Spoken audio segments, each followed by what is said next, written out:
Baiklah, Assalamualaikum warahmatullahi wabarakatuh. Waalaikumsalam. Waalaikumsalam warahmatullahi wabarakatuh. Shalom, Om Swastiastu, Namo Buddhaya, salam kebajikan untuk kita semua. Terima kasih kepada teman-teman yang sudah hadir di Zoom meeting kali ini, yang dimana di malam ini kita akan menjelaskan mengenai bab 3 buku Financial Technology, yaitu Fintech Books.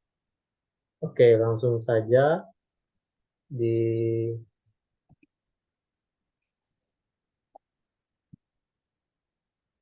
anggota ada Irfan Alfandi, ada Maulana Malik Ibrahim, Miftah Mardika, Sita Restani, dan saya sendiri di Pasri.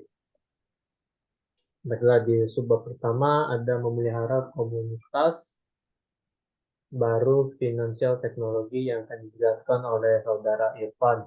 Kepada saudara Irfan, saya persilahkan. Baiklah, terima kasih moderator. Di sini saya akan menjelaskan materi pada subbab pertama, yaitu memelihara komunitas vintage baru. Nah, dalam era modern ini, perubahan teknologi telah mengubah banyak aspek kehidupan kita, dan sektor keuangan bukanlah pengecualiannya. Ribuan pengusaha, ilmuwan komputer, pembuat kode, investor, pemerintah, dan konsumen kini berdalih ke inovasi finansial teknologi untuk mengubah kita berinteraksi dengan uang dan layanan keuangan. Di Inggris, tren ini digambarkan sebagai gerakan besar transformasi berbasis teknologi dalam sektor keuangan.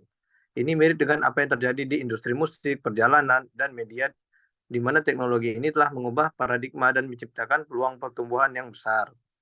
Fintech membawa revolusi digital ke dalam dunia keuangan dan dalam proses menciptakan berbagai dampak positif, termasuk pertumbuhan bisnis kecil dan menengah atau UMKM, penciptaan lapangan kerja, dan perkembangan ekonomi yang lebih luas.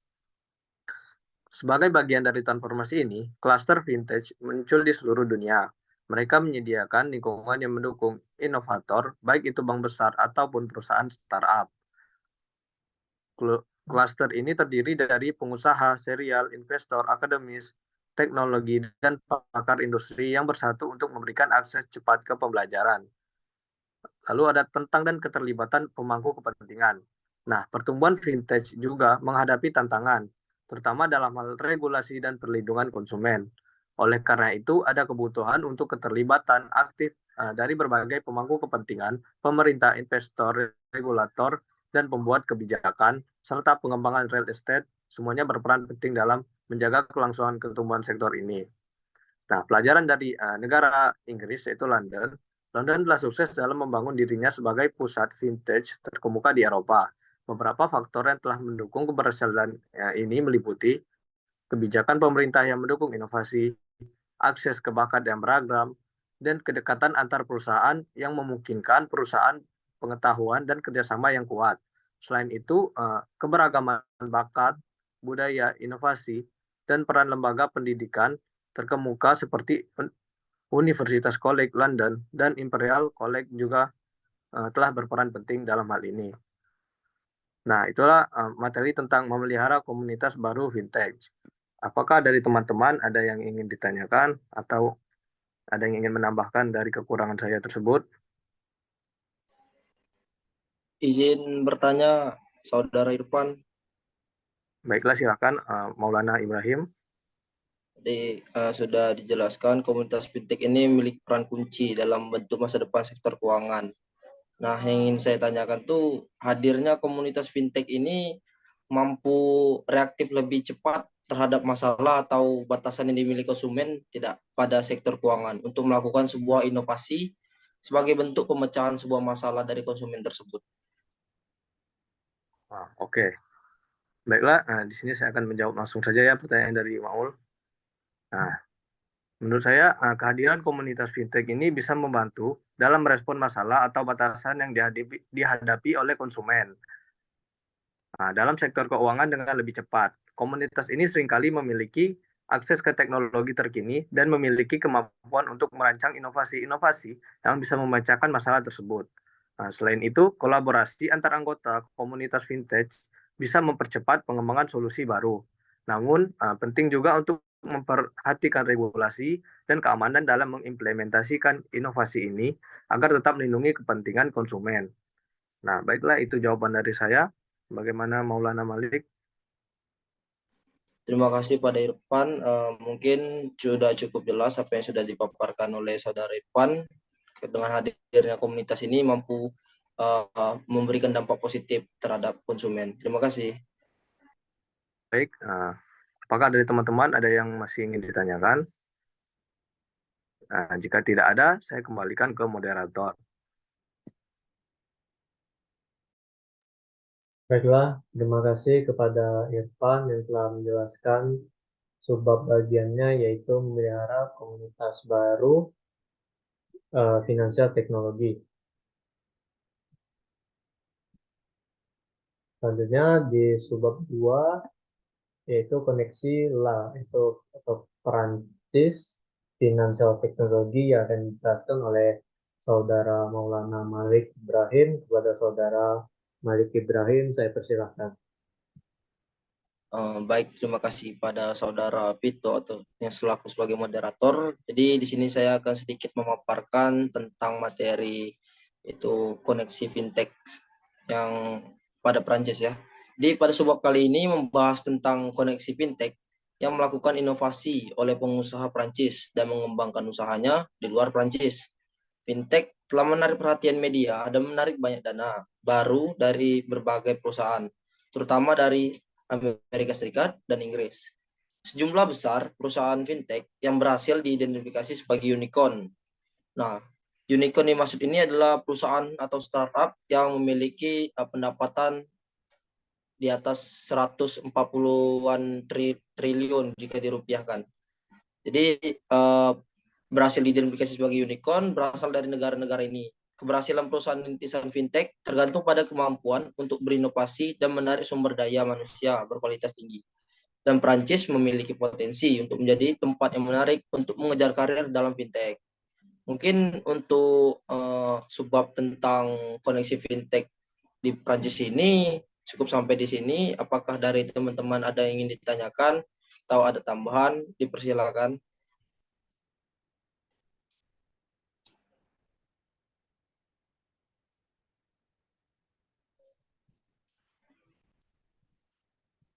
Pada Saudara Irfan Afandi yang telah raise hand, dipersilakan untuk menanggapi, menambahkan, atau bertanya. Baiklah, terima kasih. Di sini saya ingin bertanya kepada Saudara Maulana. Tadi kan telah dibahas tentang berinovasi dan menarik SDM.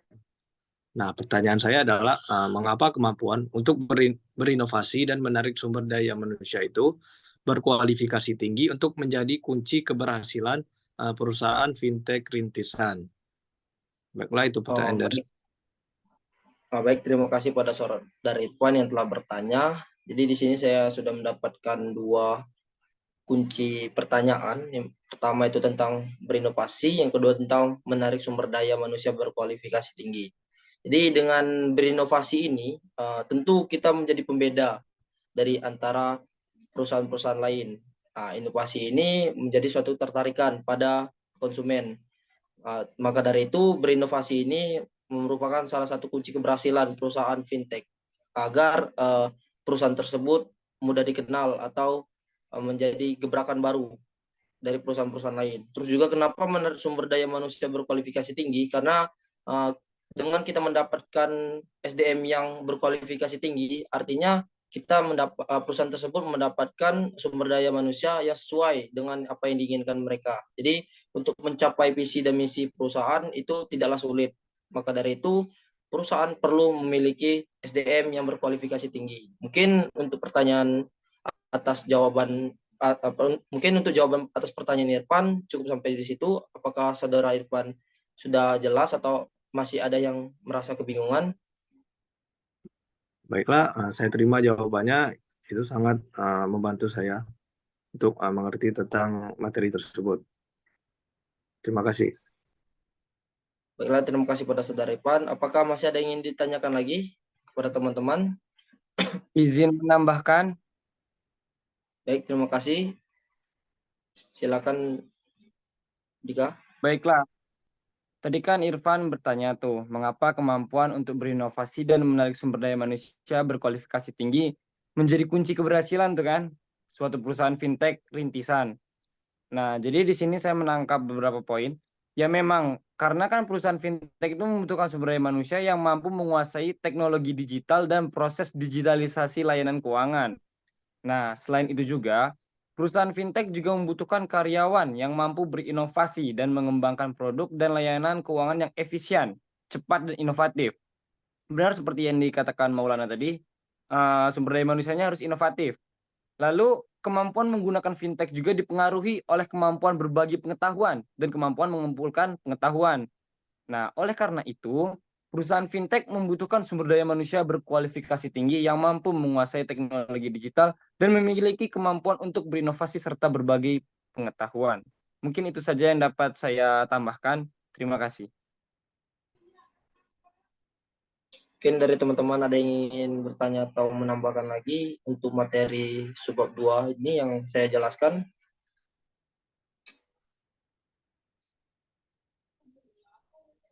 Kepada Sita dipersilakan untuk bertanya atau menanggapi atau menambahkan. Baik, terima kasih moderator. Saya izin bertanya kepada saudara Maulana, kenapa pengusaha Prancis itu harus bermigrasi keluar Prancis? Baik, terima kasih pada saudari Sita. Sebelum seseorang atau perusahaan itu melakukan remigrasi, perlu maka dari pertimbangan hal-hal apa saja yang harus dipertimbangkan. Maka dari itu, seorang atau perusahaan yang bermigrasi itu sudah dipikirkan matang-matang. Ada beberapa alasan potensial yang menyebabkan mereka berimigrasi. Pertama itu peraturan dan kebijakan. Dari salah satu sumber yang setelah saya dapat, Prancis memiliki peraturan dan kebijakan yang ketat terkait dengan industri fintech. Mungkin ada perusahaan yang merasa bahwa aturan ini terlalu membatasi perkembangan mereka atau membuatnya sulit untuk beroperasi dengan fleksibilitas yang mereka inginkan. Maka dari itu menyebabkan mereka atau perusahaan tersebut bermigrasi di luar Prancis. Yang kedua, akses ke pasar global. Dengan bermigrasi keluar Prancis, perusahaan fintech dapat lebih mudah mengakses pasar global. Ini dapat membantu mereka untuk lebih cepat berkembang dan mencapai audiens yang lebih besar. Terus yang ketiga, investasi dan pendanaan. Terkadang perusahaan fintech mencari investasi atau pendanaan yang lebih besar daripada yang tersedia di dalam negeri. Maka dari itu, pada buku tersebut atau e-book yang telah diberikan, itu dijelaskan bahwasanya berimigrasi ke Amerika Serikat dan Inggris, di mana sumber pendanaan mereka itulah sangat besar karena kita tahu AS dan Inggris merupakan jadi pusat fintech. Terus juga yang keempat itu inovasi dan kolaborasi. Migrasi ke negara lain dapat membawa perusahaan fintech ke ekosistem yang lebih inovatif dan berkolaborasi. Mereka dapat berinteraksi dengan pemain industri lainnya dan berpartisipasi dalam perkembangan teknologi industri. Mungkin itu saja yang ingin saya jawab untuk atas pertanyaan Sita. Apakah pada saudari Sita dapat dipahami atau ada yang Terima masih kasih. Terima kasih atas jawabannya. Saya sudah paham atas jawabannya. Baik, terima kasih pada saudari Sita. Apabila tidak ada yang ingin bertanya lagi, akan saya kembalikan pada moderator. Apakah masih ada? Atau sudah cukup? Cukup, menurut saya cukup. Baik, mungkin dirasa sudah cukup. Saya kembalikan pada moderator. Pada moderator dipersilakan. Jadi kepada Saudara Maulana telah menjelaskan subbab mengenai koneksi atau Prancis Financial Technology. Selanjutnya yaitu perjalanan menuju financial technology dan integrasi ekosistem yang berada di Belanda yang akan dijelaskan oleh saudari Tita Destiani. Oleh saudari Tita, saya persilakan. Oke, selanjutnya materi selanjutnya yaitu perjalanan menuju fintech terintegrasi ekosistem Belanda. Holland Vintage. Holland Vintage ini diluncurkan pada tahun 2014 dengan tujuan membangun ekosistem fintech dengan basis di Amsterdam. Holland Vintage menyatukan berbagai pemain di ruang fintech Belanda, menghubungkan mereka dengan perkembangan global melalui buletin, penelitian, dan perjalanan internasional Holland. Kembali pada tahun 2014, fintech hanya digunakan untuk mengatasi pemasok TI utama industri keuangan. Tetapi startup fintech adalah sesuatu yang belum pernah didengar atau dipikirkan oleh siapapun. Tapi ada satu area di mana Belanda ini sudah unggul dalam kompetisi fintech, yaitu dalam pembayaran. Untuk negara pedagang seperti Belanda, perkembangan e-commerce jelas mendorong solusi baru ke depan, terutama yang berkaitan dengan proses keuangan. Mengingat besarnya potensi pembayaran inovatif dari Belanda dan kemampuan TI perusahaan yang kuat seperti infrastruktur, keamanan, perangkat lunak ERP, dan perdagangan, potensi fintech Belanda cukup besar. Langkah pertama untuk merebut peluang yaitu memanfaatkan jaringan dari founder Holland dengan bagaimana menyelaraskan berbagai pemangku kepentingan di jaringan dia, di bank, perusahaan baru, investor, dan penyedia layanan, dan membuat mereka antusias dengan gagasan melakukan sesuatu dengan fintech di Belanda. Sekian pemaparan materi dari saya. Apakah ada yang ingin bertanya atau menambahkan?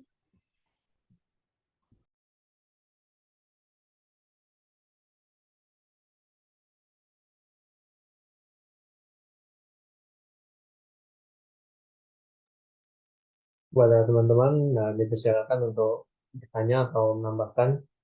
Jika dirasa sudah cukup, bisa menyampaikan. Mungkin saya rasa sudah cukup. Baiklah, jika dirasa sudah cukup, terima kasih kepada Saudari Sita Restiani yang telah menjelaskan subbab 3, yaitu perjalanan menuju finansial teknologi terintegrasi ekosistem di Belanda. Selanjutnya yaitu di subbab 4, Luxembourg, masa depan, hubungan finansial teknologi, yang akan dijelaskan oleh Saudara Miftah Mardika. Kepada Saudara Miftah Mardika, saya persilakan.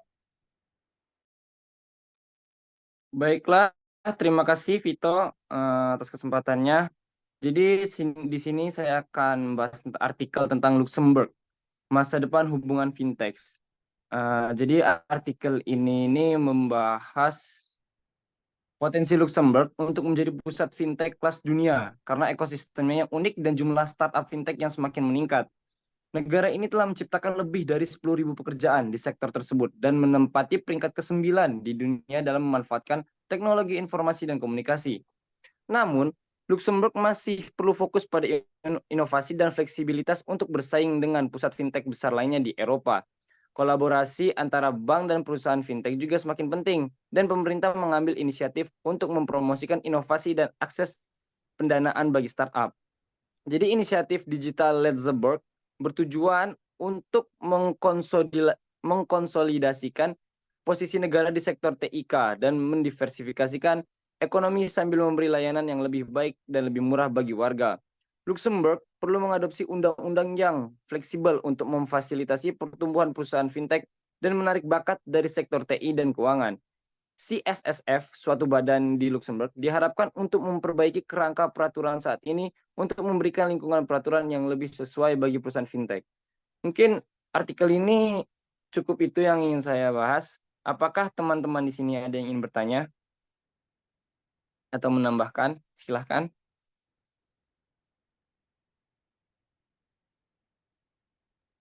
Kepada teman-teman bisa untuk bertanya atau menanggapi tentang bagian Luxembourg ini. Kepada Saudara Irfan, saya persilakan.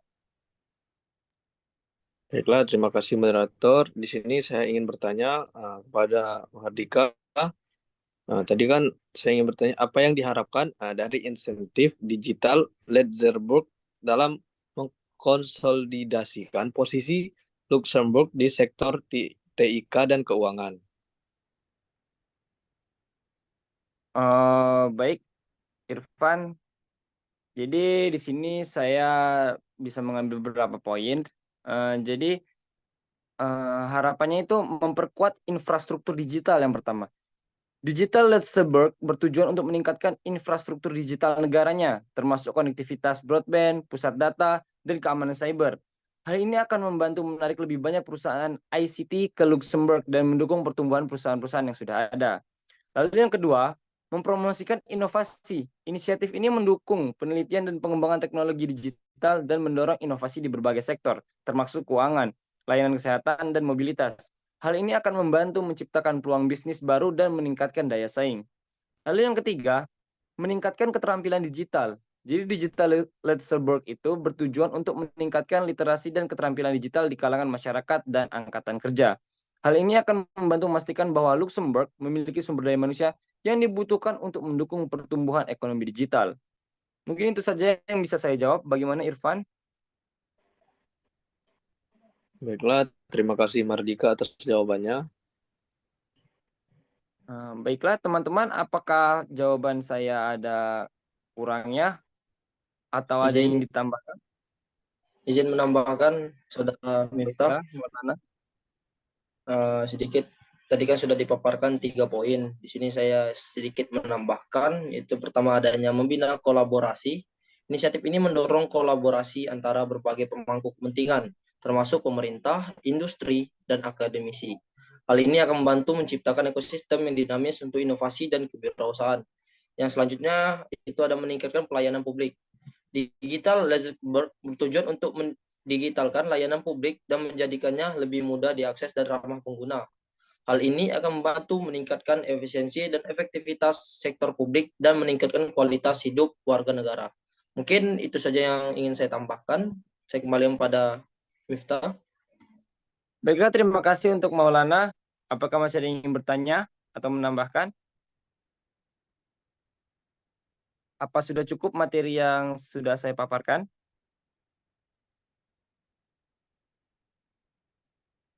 Baiklah, jika tidak ada lagi, saya kembalikan ke moderator. Maka terima kasih kepada Saudara Mr. Mardika yang telah menjelaskan bab subbab 4 Luxembourg masa depan hubungan finansial dan teknologi. Selanjutnya yaitu subbab kelima Vienna sebagai pusat finansial teknologi nomor 1 dalam pembayaran seluler yang akan dijelaskan oleh Saudara Maulana Malik Ibrahim. Pada Saudara Maulana, saya persilakan. Baik, terima kasih pada moderator. Selanjutnya itu adalah subbab 5, yaitu tentang Wina, merupakan ibu kota dari Austria sebagai pusat fintech nomor 1 dalam pembayaran seluler. Beberapa wilayah dan kota berinvestasi besar-besaran untuk membangun hotspot fintech mereka sendiri. Salah satu pemain yang sedang naik daun ini adalah Wina, ibu kota Austria. Opsi hub fintech Wina berbeda dari Berlin, Frankfurt, dan atau Zurich. Bank-bank Austria memiliki sekitar 50 juta pelanggan di Eropa Tengah dan Timur, CAA, dan melalui anak perusahaan mereka di bidang pembayaran yang dibentuk pada tahun 1980-an. Secara kolektif, mereka memiliki keunggulan strategis yang luar biasa dalam perlombaan pembayaran seluler. Faktor ini dikombinasikan dengan perusahaan rintisan yang sedang naik daun di bidang pembayaran, menyediakan lahan subur bagi inovasi teknologi yang dapat mengikuti beberapa inovasi Austria sebelumnya, seperti kartu elektronik perawatan kesehatan Austria pada tahun 2005, jalan tol Austria teknologi, atau Bankomatkarte Austria. Perlu juga dicatat bahwa Austria adalah tempat kelahiran teknologi NFC, standar industri saat ini untuk pembayaran tersentuh. Apakah mungkin untuk subbab 5 cukup sampai situ? Apakah dari teman-teman ada yang ingin ditanyakan atau ada yang ingin menambahkan?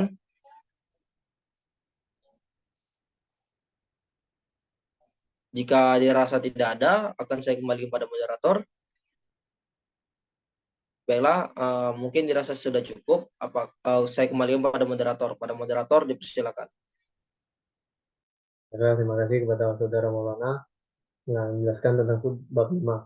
Selanjutnya saya sendiri yang akan menjelaskan mengenai ekosistem finansial teknologi di India. India, yang biasa kita tahu adalah penduduk negara terbesar yang di dunia, itu mempunyai banyak berbagai macam sektor.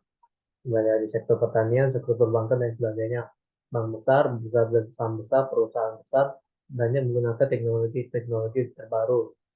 Juga seperti perusahaan e-commerce, investasi besar, dan wirausahaan ambisius. Menggunakan banyak teknologi terkini terkini yang menjadikan India itu menjadi negara yang cukup maju untuk bagian sektor teknologi. Angka tersebut menunjukkan hampir 90% transaksi India itu berbasis uang tunai.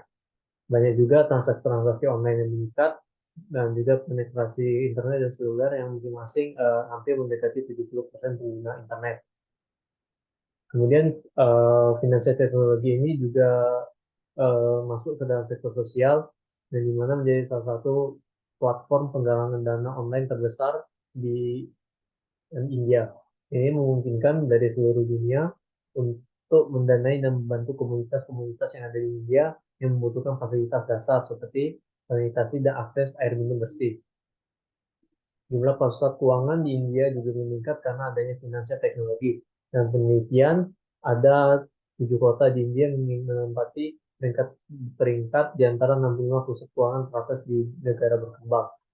Singkatnya ini Perfect India sebagai pusat finansial teknologi, kita perlu melihat seluruh negara sebagai pusat kolektif aktivitas finansial teknologi dengan berbagai wilayah metropolitan yang berfokus pada kepentingan berbeda menangani berbagai macam tantangan terkait layanan keuangan. Tulang punggung bersama menggerakkan kota-kota ini adalah semangat inovasi, yang dimana finansial teknologi bisa disimpulkan sangat berpengaruh besar dalam kegiatan perekonomian negara India. Baiklah, mungkin untuk bab 6 sampai di situ untuk teman-teman, apakah ada yang kurang paham atau ingin menanggapi atau dirasa sudah cukup? Izin bertanya. Silakan. Jadi kan tadi sudah dibahas tuh materinya sama Vito. Nah, saya ingin bertanya nih, apa sih tantangan keamanan dan privasi yang mungkin timbul seiring dengan pertumbuhan fintech di India dan bagaimana mereka diatasi? Terima kasih. Baiklah, saya langsung aja ya. Jadi ancaman itu ada ancaman keamanan data, ada penyalahgunaan data pribadi, ada juga untuk phishing atau pembohongan di internet, ada cyber attack, ada penyerangan secara cyber, dan ada kurangnya kesadaran keamanan di India. Untuk mengatasi tantangan itu bisa dengan cara regulasi yang kuat. Pemerintah India bisa memperkuat regulasinya terkait privasi data dan keamanan. Ada pelatihan terhadap publik dan juga peningkatan kesadaran terhadap pelanggan dan serta karyawan, audit keamanan secara berkala, kerjasama terhadap otoritas keamanan, seperti juga kerjasama dengan kepolisian dan lain sebagainya, dan terus mengawasi pertumbuhan fintech yang berkelanjutan. Setelah, Baik. apakah saudara Mardika sudah jelas? Baiklah, terima kasih Vito. Jawabannya cukup mudah dimengerti dan sudah lengkap menurut saya. Baiklah, selanjutnya kita langsung ke sebab terakhir, yaitu Singapura, Pusat Fintech Asia Tenggara, yang dimana saya akan jelaskan sendiri juga. Jadi berdasarkan indeks pusat keuangan global, Singapura ini berada di peringkat keempat pusat keuangan terbesar di dunia, dan juga peringkat ke-1 pada laporan teknologi informasi dalam Global Forum Ekonomi Dunia pada tahun 2015. Dan kemudian juga pertemuan kematangan keuangan ini membuat mengarah Singapura ini sebagai pusatnya finansial teknologi. Kewirausahaan dan inovasi sangat didukung oleh entitas terkait pemerintah, seperti juga ada contohnya Spring Singapore, International Enterprise Singapore, dan juga Singapore Ecosystem Financial Technology, dan sukses dan berkembang. Kemudian ada juga 3 elemen kunci dalam financial teknologi, yaitu startup dan perusahaan finansial, yang kedua modal investasi untuk mendanai pertumbuhan startup, dan yang terakhir ada komunitas terdidik dari para investor dan ahli. Singapura membuat banyak perbedaan dan memberikan landasan yang terbaik bagi pengusaha dalam menjalankan bisnisnya dan menggunakan finansial teknologi. Lembaga keuangan, investor itu saling bekerja sama dalam meningkatkan laba mereka, dan tak lupa juga mereka menggunakan finansial teknologi dalam perkembangan perusahaan mereka. Jika mungkin sampai di situ sebab saya yang saya jelaskan. Untuk teman-teman, jika ada yang kurang paham bisa disampaikan.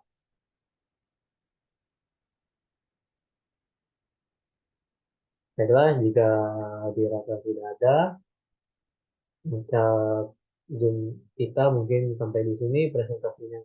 Mungkin dicukupkan sampai di sini. Terima kasih kepada teman-teman yang sudah bergabung dari awal hingga akhir.